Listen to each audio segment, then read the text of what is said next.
واستعينوا بالصبر والصلاة وإنها لكبيرة إلا على الخاشعين الذين يظنون أنهم ملاقو ربهم وأنهم إليه راجعون.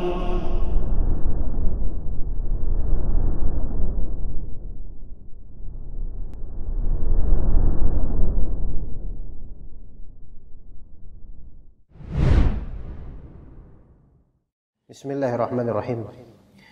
Alhamdulillahi rabbil alamin, wassalatu wassalamu ala sayyidil mursalin wa ala alihi wa sahbihi ajma'in.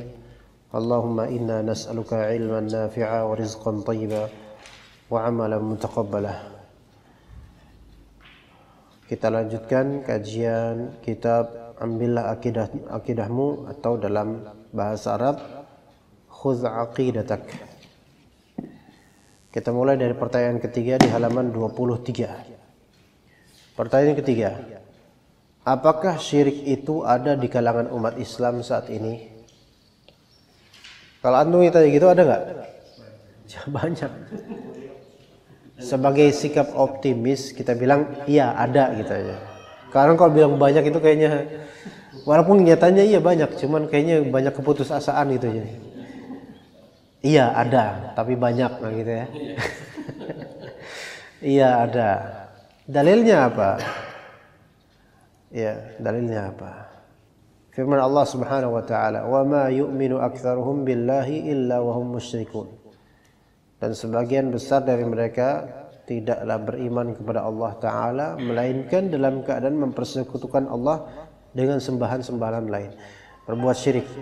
Nah, ini memblending antara iman kepada Allah dengan perbuatan syirik, yaitu hal yang sudah diwartakan oleh Allah Subhanahu wa taala. Dan memang itu yang terjadi pada kaum para nabi terdahulu, memblending antara iman kepada Allah dengan berbuat syirik terhadap uluhiyah Allah. Dan Nabi SAW juga bersabda, la taqumu sa'atu hatta talhaqa qabailu min ummati bil musyrikina wa hatta ya'budul awthana. Hari kiamat tidak akan tiba sampai beberapa suku dari umatku bergabung dengan orang-orang musyrik. Bergabung dengan orang-orang musyrik. Wa hatta ya'budul awthan, dan hingga mereka menyembah berhala yang disembah oleh orang-orang musyrik itu. Dan ini tugas ikhwan. Kalau ditanya kira-kira kelompok mana dalam kaum muslimin yang paling signifikan dan optimal dalam memberantas syirik, hanya ahlu sunnah salafiyah. Coba antum mau mengharapkan siapa? Jamaah tabligh memberantas syirik? Susah karena pondasi mereka nggak kuat dalam ini. Mereka termasuk golongan rapopo olak poranda ya. Nah, kemudian siapa? Ikhwan muslimin.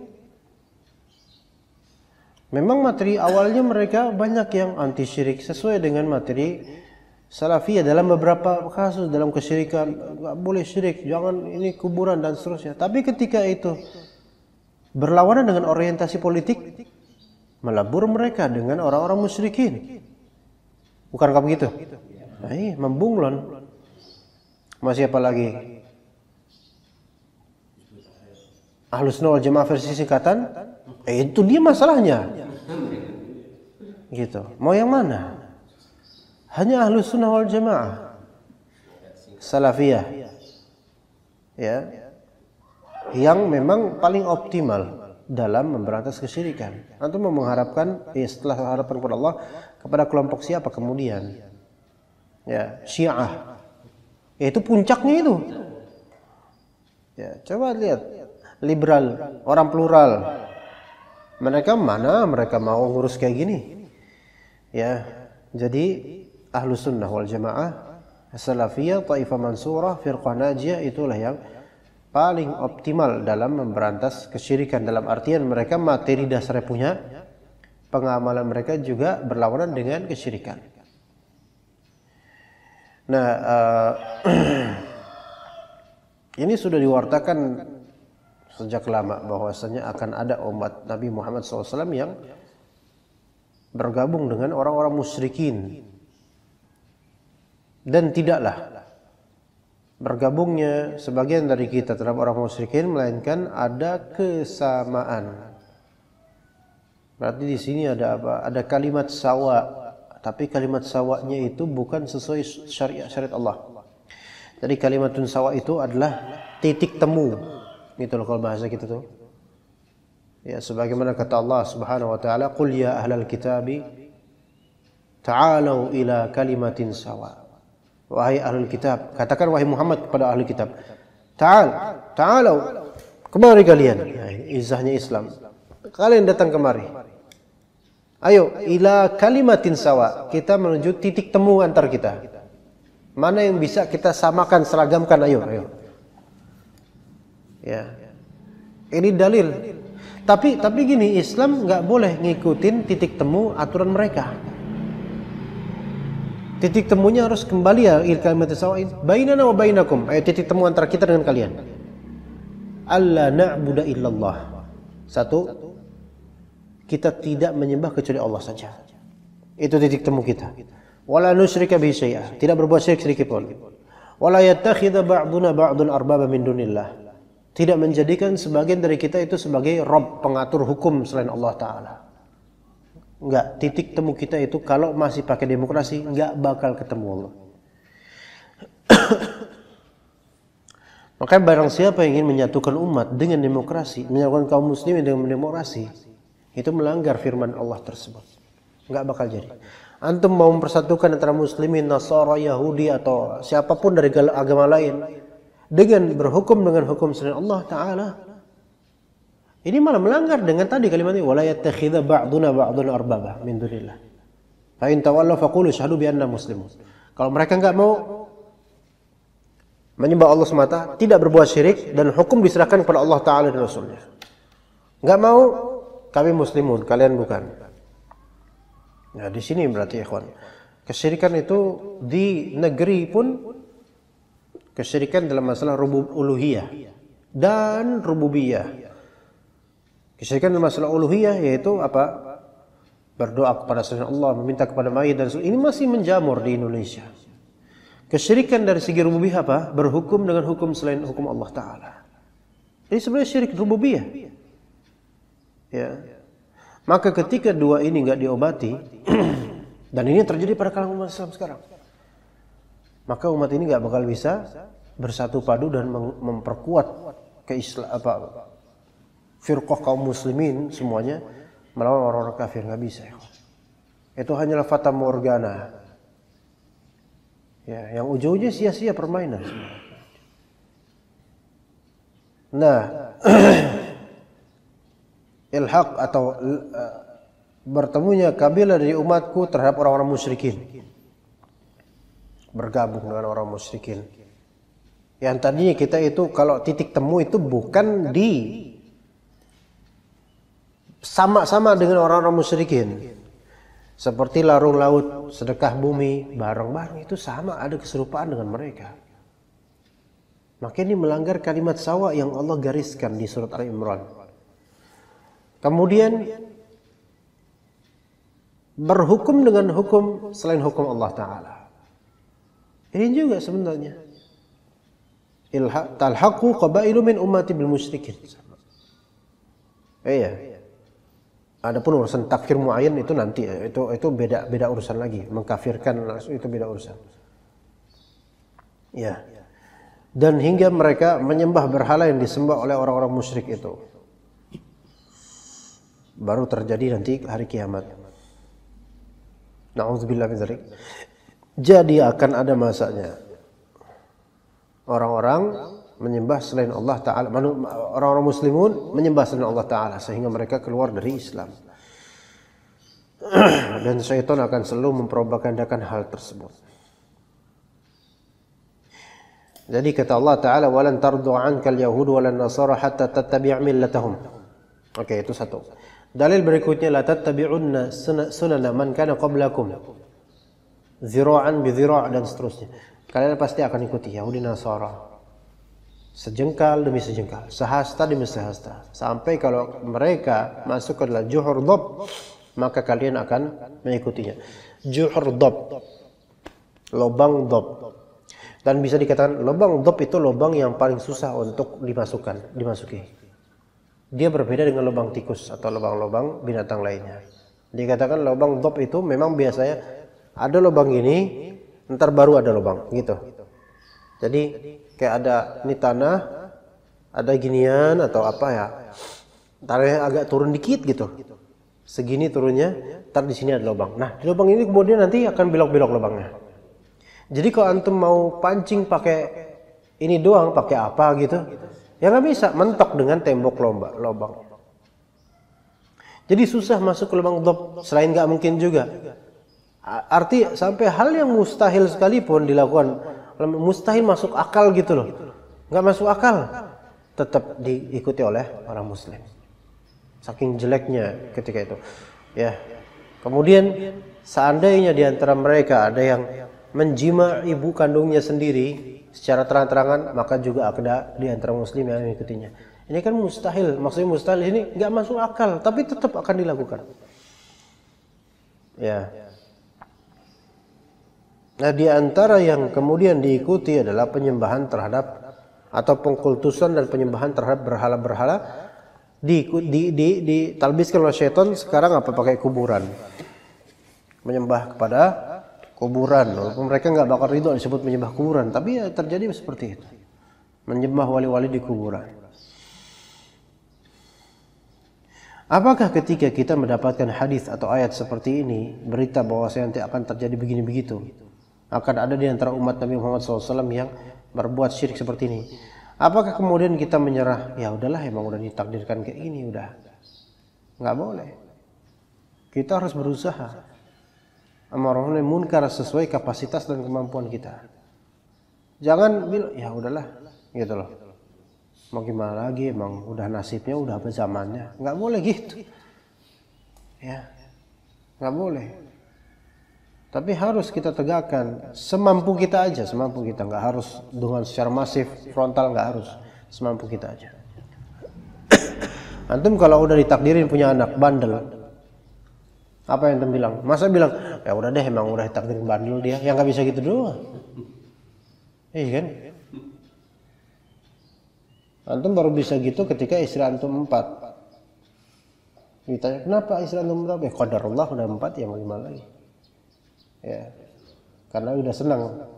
Tapi kalau misalnya dalam urusan seperti ini, anak bandel, anak bermaksiat, atau istri begini begitu, nggak bisa. Atau antum yang bermaksiat, ya emang saya karakternya udah kayak gini gitu. Ya, antum hobi ke bioskop misalnya, hatta sampai udah kenal kajian sunnah, bahkan jadi ustadz, bahkan kemudian antum ke bioskop. Ditanya, Pak Ustadz kok ke bioskop? Ya qadarallahu ma syafa'ala, udah seperti itu. Gimana? Yang habis aja itulah. Kalau kita mendengar hadis tentang hadis Jibril di antara tanda-tanda hari kiamat, dekatnya hari kiamat, antalidal amatu rabbataha atau rabbaha dalam ayat. Itu ulama beda penafsiran. Anggap kita ikut tafsiran bahwasanya seorang ibu melahirkan tuannya sendiri, dalam artian ibu ini bakal jadi budaknya, diperbudak oleh anaknya sendiri gitu. Misal kita ikut tafsiran tersebut dan kita imani dan ternyata terjadi, apakah kemudian ya emang udah zamannya kayak gitu? Terus ibunya boleh beralasan emang udah zamannya gini anak-anak zaman sekarang? Nah, nggak bisa kayak gitu, nggak bisa kayak gitu, harus ditegakkan tetap.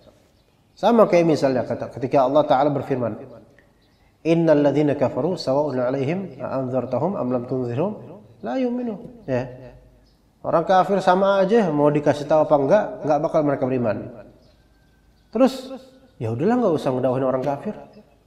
Bangunin Pak Neman aja. Ya, enggak usah ngedakwahin orang kafir. Toh mereka enggak bakal beriman kok. Enggak, Rasulullah tetap dakwah.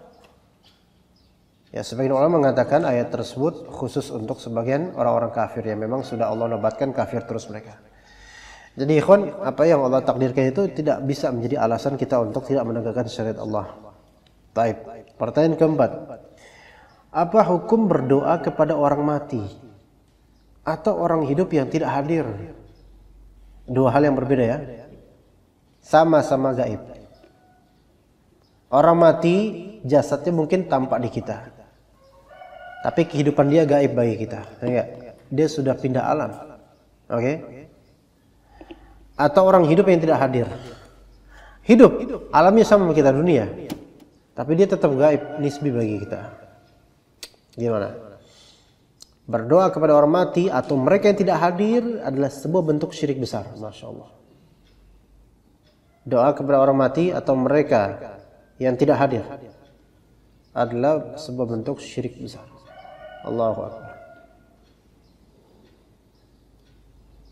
Dan ini banyak dilakukan oleh saudara-saudara kita. Auzubillah min dzalik.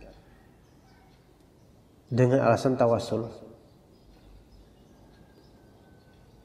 Ya, atau mereka yang tidak hadir. Ini lebih umum lagi.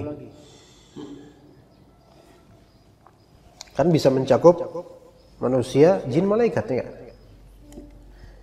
Maksudnya tidak hadir ini tidak hadir secara nyata di kehidupan kita,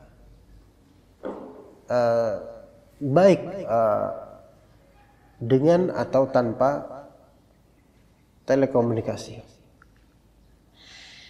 Iya.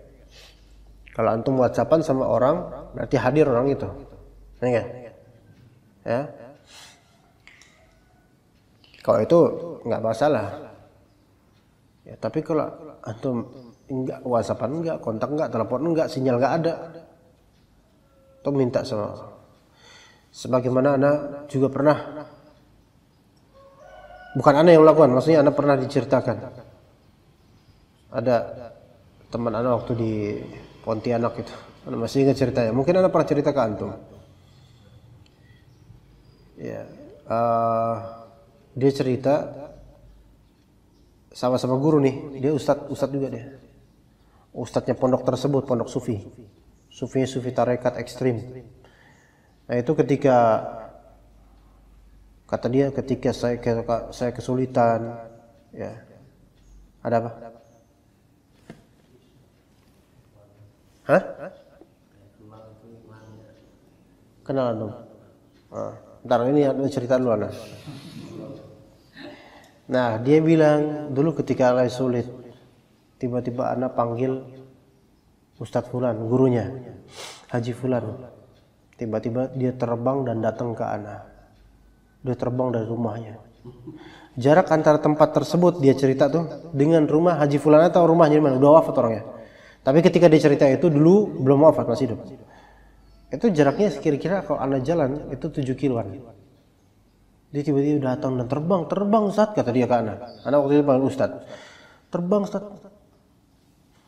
Anak nggak tahu ini mau nangis apa mau ketawa, bingung anak. Kok kayak gini gitu kan? Gimana menurut antum tentang orang seperti itu? Ini syirik akbar loh. Nggak ada di dia. Manggil lo nggak ada ketika itu handphone, dan ketika itu dicerita udah lama sebelum meninggalnya itu. Berarti belum ada handphone kayak gitu. Pakai apa? Telepati. Ya. Kalau anak manggil misalnya di rumah anak manggil Pak Abu Rahmat, stres anak habis itu kan. Iya. Tapi ada yang seperti ini. Dan itu diceritakan di beberapa kisah-kisah wali. Bisa terbang, kemudian tiba-tiba dia hadir pas kita lagi butuh, itu ya Allah. Cerita ibadah. Dan dikagumi ratusan likers, ratusan komentator. Masya Allah, subhanallah, kata mereka. Ya Allah, ini pilihan nangis apa ketawa ya enaknya. Mau nangis tapi ini lucu, mau ketawa tapi kok menyedihkan. Gitu, na'udzubillah min dzalik. Banyak yang seperti ini meyakini dan enggak merasa bahwa saya ini kesyirikan, minta sama yang gaib selain Allah. Maka Allah berfirman, "Wala tad'u min dunillahi ma la yanfa'uka wa la yadurruk fa in fa'alta fa innaka idzan minadh dhalimin. Dan janganlah kalian tad'u min dunillah, meminta kepada apa-apa yang kepada selain Allah Ta'ala yang tidak memberikan kepada kalian madarat ataupun manfaat. Sebab jika kalian berbuat demikian itu, maka sesungguhnya kalian termasuk orang-orang yang zalim. Dan Nabi SAW bersabda, man mata wa huwa yad'u min dunillahi niddan dakhalan nar. Barang siapa yang mati sementara ia berdoa kepada selain Allah sebagai tandingan baginya, maka ia akan masuk neraka. Yang dimaksud di sini beribadah kepadaku di sini adalah berdoa kepadaku. Kemudian ya ikhwah, bagaimana dengan kita mengatakan ya Rasulullah, ya Habiballah? Tenang. Ya Rasulullah, ya Habiballah. Ishfa' lana, ya Habibana, ya kan? Ini bukan tawassul lagi ini. Minta. Ya. Yang tawasul itu seperti ya Rabbi bil Mustafa. Tapi ini tawasul berupa minta juga sebenarnya. Ya Rabbi bil Mustafa baligh maqasidana. Ya kan? Waghfir lana mahmadha. Ya, Pak Neman terkenal tuh. Ya Rabbi, wahai Rabbku, bil Mustafa, ya, melalui Nabi Sallallahu Alaihi Wasallam. Ala kulli hal, kalau kita bilang ya Rasulullah, ya Habibullah, ini imma ya Rasulullah atau ya Habib, atau misalnya berupa nida murni atau doa murni. Nida itu seruan, panggilan. Doa permintaannya enggak? Paham enggak bedanya? Kayak misalnya Alwi, ini kan memanggil kan, seruan. Alwi, Alwi, nah gitu kan. Apa Ustaz? Enggak. Berarti murni seruan kan? Iya. Kemudian Alwi balas, Ustaz Hasan, apaan? Enggak. Ya, seruan. Oke. Nah, yang namanya nida, maksudnya nida sini panggilan. Itu tidak layak kita ucapkan kecuali kepada yang hidup. Betul enggak? Itu pun yang hidup itu pun ada beragam model. Yang zahir hidup dan kita saksikan, bukan gaib bagi kita, ya enggak?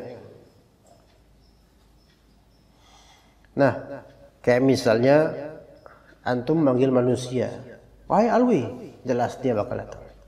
Antum manggil ayam, Alwi, datang ayamnya. Ya kan? Manggil, ya kan? Tapi yang gaib bagi kita hanya bisa menyeru hanya kepada Allah saja. Itu ya barometernya. Kepada selain Allah Ta'ala yang gaib bagi kita, nggak boleh kita seru. Sampai dia itu kita tahu ya hidup dan kita bisa berinteraksi dengannya. Hidup di alam dunia bisa berinteraksi dengannya, maka itu bisa kita sapa atau seru.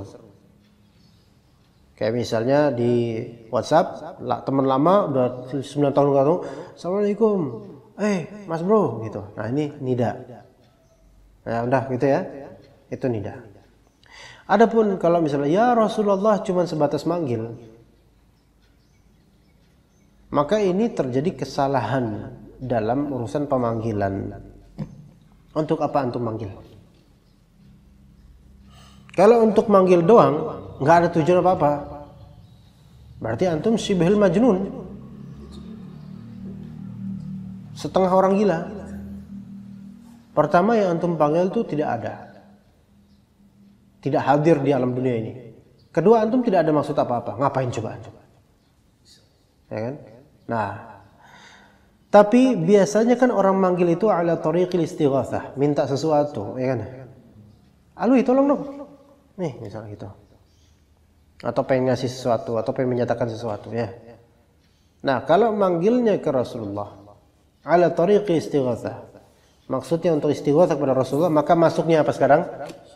Syirik akbar. bisa syirik akbar. Istighatsah kepada selain Allah Ta'ala yang bukan di alam dunia lagi orang ini.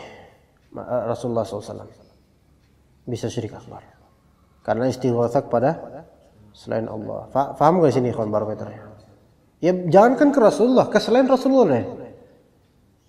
Ya apalagi ke selain Rasulullah ya. Ya ke Abdul Qadir Jailani. Ya. Ramdhani Lestaluhu misalnya. Ya, Rocky Putirai, Miro Baldo Bento. Ya, apa itu coba itu?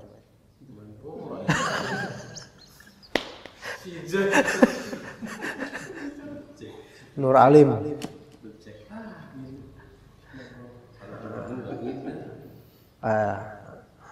Gue The Jack katanya. Kalau Iken Aing Persib, nah gitu. Ya, gimana coba? Memanggil selain Allah untuk istighatsah dan pihak tersebut gaib, nggak ada di alam dunia ini atau ada di alam dunia ini tapi tidak tersaksikan, tidak bisa berinteraksi dengannya. Maka ini bisa syirik besar. Ya. Nah, adapun nida panggilan untuk yang hidup ada nyata kayak sekarang antum kemana ini boleh dikecualikan kalau nida tersebut panggilan tersebut antum tujukan untuk istighatsah untuk hal-hal yang tidak mungkin bisa dijawab atau ditunaikan oleh orang tersebut, hanya Allah yang bisa melakukannya. Maka ini juga bisa menjadi syirik besar. Alwi, tolong dong berikan jatah rizki ana atau berikan ana rizki. Ini bisa menjadi syirik besar karena rizki itu hanya Allah yang memberikan dengan lafal tadi ya, seperti tadi ya. Sekarang kalau misalnya penguasa berikan hamba uang, ini syirik apa? Ini syirik apa sirik ini? Ya, penguasa berikan hamba uang.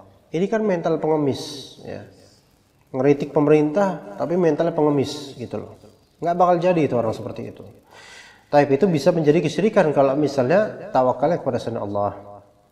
Tapi kalau memberikan saya uang, hamba maksudnya saya, maka ini khawatirnya tetap bisa syirik, tapi syirik kecil karena ada ketergantungan kepada selain Allah walaupun meyakini Allah lah yang akan memberi rezeki. Nah, ini bedakan ya, kawan.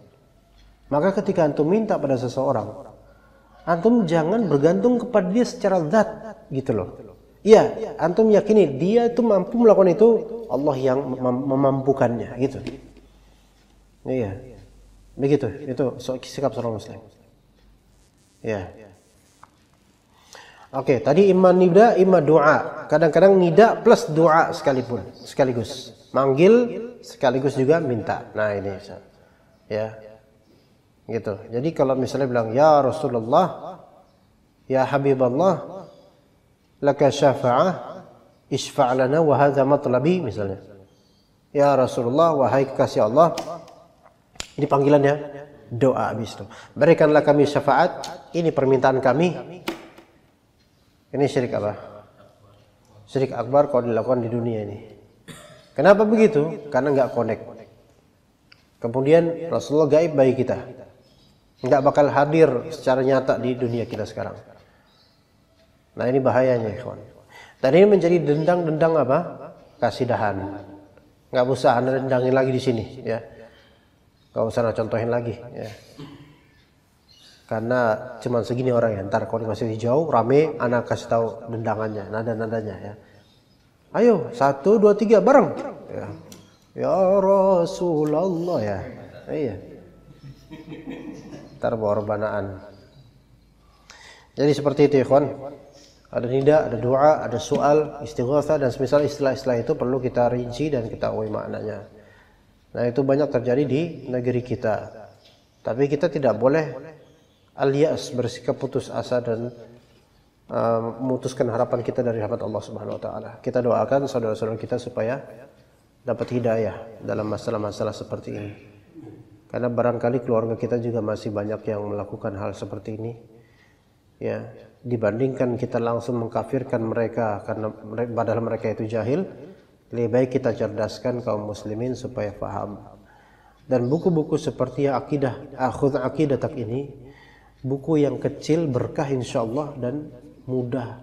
Antum kalau wakafkan untuk banyak orang, ya, orang baca insyaallah. Orang bakal baca, lihat. Wah, ini ayat-ayat, masya Allah, gampang banget ini. Dan pertanyaannya kebanyakan pertanyaan yang basic, yang banyak orang bertanya tapi belum ketemu jawabannya, ada di sini. Antum wakafkan kira-kira katakanlah 200.000, berapa buku, mungkin 20 atau berapa puluh.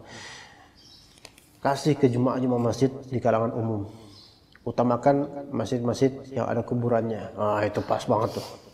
Ya, syirik besar. Wah, di manakah Allah? Allah bersemayam di atas. Oh, sawah ini. Oh, enggak apa bener gitu. Ya, jadi jangan seperti ya kalau bisa kita sebarkan ini insyaallah. Ya. Baik, cukup sampai situ insyaallah. Wassallallahu ala nabiyina Muhammad wa ala alihi wa sahbihi ajma'in. Subhanakallahumma bihamdika asyhadu an la ilaha illa anta astaghfiruka wa atubu ilaik. Wassalamu alaikum warahmatullahi wabarakatuh.